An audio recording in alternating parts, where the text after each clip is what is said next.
മറ്റൊരു വാർത്തയിലേക്ക് പോയാൽ ആലപ്പുഴ വനിതാ ശിശു ആശുപത്രിയിൽ നവജാത ശിശു അംഗവൈകല്യത്തോടെ ജനിച്ച സംഭവത്തിൽ കേന്ദ്ര ആരോഗ്യ മന്ത്രാലയം അന്വേഷണം നടത്തും. ആലപ്പുഴ MP KC വേണുഗോപാലിന്റെ ശ്രദ്ധ ക്ഷണിക്കലിന് മറുപടിയായാണ് കേന്ദ്ര ആരോഗ്യമന്ത്രി JP നഡ്ഡ അന്വേഷണം പ്രഖ്യാപിച്ചത്.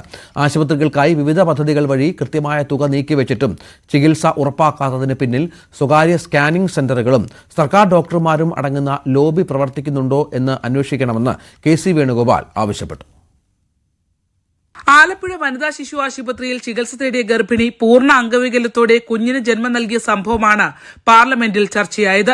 കുഞ്ഞിന്റെ ഗർഭാവസ്ഥയിൽ അമ്മ എല്ലാ പരിശോധനകൾക്കും വിധേയമായിട്ടും വൈകല്യങ്ങൾ കണ്ടെത്താത്ത വനിതാ ശിശു ആശുപത്രിയിലെയും സ്വകാര്യ സ്കാനിംഗ് സെന്ററിലെയും 4 ഡോക്ടർമാർക്കെതിരെ സൌത്ത് പോലീസ് സംഭവത്തിൽ കേസെടുത്തിരുന്നു. ജനനി സുരക്ഷാ യോജന, ജനനി ശിശു സുരക്ഷ തുടങ്ങിയ നിരവധി കേന്ദ്ര പദ്ധതികൾ അമ്മമാർക്കും കുട്ടികൾക്കുമായി രാജ്യത്ത് നടപ്പിലാക്കുമ്പോൾ സ്വകാര്യ സ്കാനിംഗ് സെന്ററുകളിലേക്ക് ആശുപത്രിയിലെത്തുന്നവരെ പോകാൻ നിർബന്ധിതരാക്കുന്നതിന് പിന്നിൽ ഡോക്ടർമാരും സ്കാനിംഗ് സെന്ററുകളും ചേർന്നുള്ള ലോബി പ്രവർത്തിക്കുന്നുവെന്നും KC വേണുഗോപാൽ ആരോപിച്ചു. ആരോഗ്യ വകുപ്പുമായി ബന്ധപ്പെട്ട ശ്രദ്ധ ക്ഷണിക്കലിൽ ഉപചോദ്യമായാണ് വിഷയം ഉന്നയിച്ചത്.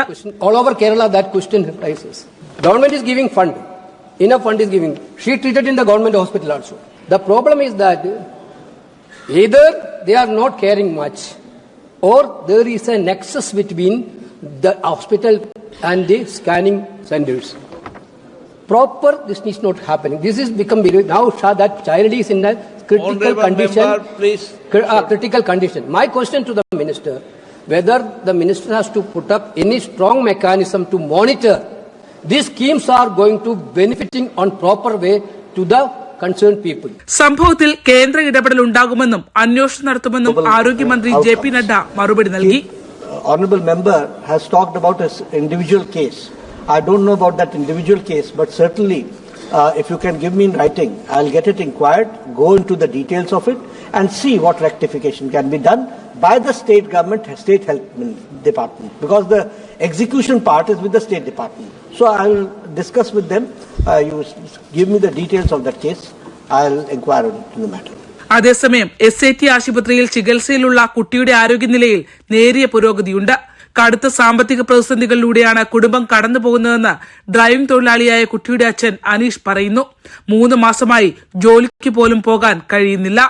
സാമ്പത്തിക ബുദ്ധിമുട്ട് വളരെയധികം പ്രശ്നത്തിലാണ് മുന്നോട്ട് പോയിക്കൊണ്ടിരിക്കുന്നത്. എന്ത് ചെയ്യണമെന്നുള്ളത് എനിക്കറിയില്ല. ഇപ്പം സാമ്പത്തിക സഹായമായിട്ട് സർക്കാരിൽ നിന്നോ അല്ലെങ്കിൽ മറ്റുള്ള വ്യക്തികളിൽ നിന്നോ ഞാൻ ഇതുവരെ ഒന്നും സ്വീകരിച്ചിട്ടില്ല. പിന്നെ നിലവിലെ പ്രശ്നങ്ങൾക്ക് പരിഹാരം ഉണ്ടാകുമെന്ന് പ്രതീക്ഷിച്ചുകൊണ്ട് ഞാനിങ്ങനെ മുന്നോട്ട് പോയിക്കൊണ്ടിരിക്കുകയാണ്.